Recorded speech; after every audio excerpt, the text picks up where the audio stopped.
खूनी हवेली गांव के बाहर एक पुरानी हवेली थी जिसे लोग खूनी हवेली के नाम से जानते थे। कहते हैं कि उस हवेली में कई साल पहले एक खून हुआ था और तब से वहां अजीब-अजीब घटनाएं घटती रहती थीं। एक बार गांव के चार दोस्तों ने सोचा कि क्यों न उस हवेली की सच्चाई का पता लगाया जाए। उन्होंने तय किया कि वे रात को हवेली में जाकर देखेंगे कि वहां क्या होता है। रात के अंधेरे में वे चारों दोस्त टॉर्च लेकर हवेली के भीतर गए। हवेली की दरवाजे से ही एक अजीब सी ठंडक महसूस हो रही थी। अंदर का माहौल बेहद डरावना था। जैसे ही वे अंदर पहुंचे, उन्हें किसी के कदमों की आवाज सुनाई दी। डर के मारे उनकी दिल की धड़कन तेज हो गई।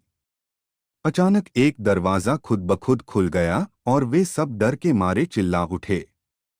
वे चारों दौड़कर हवेली के बाहर आने लगे, लेकिन तभी उन्हें एक छाया दिखाई दी। वह छाया धीरे धीरे उनकी ओर बढ़ने लगी। उन्हें समझ नहीं आया कि क्या करें। डर और घबराहट में उन्होंने अपने कदम तेज किए और किसी तरह से हवेली से बाहर निकलने में कामयाब हो गए।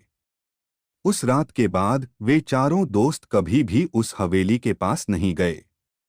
उन्होंने गांव में सभी को बताया कि हवेली सच में भूतिया है और वहां कोई न जाए। गांव के लोग अब भी उस हवेली से दूर रहते हैं और रात के समय वहां से गुजरते हुए डरते हैं। कहते हैं वह खूनी हवेली आज भी किसी नई आत्मा की तलाश में है। इस तरह खूनी हवेली की कहानियां आज भी लोगों के दिलों में डर का माहौल बनाए रखती हैं।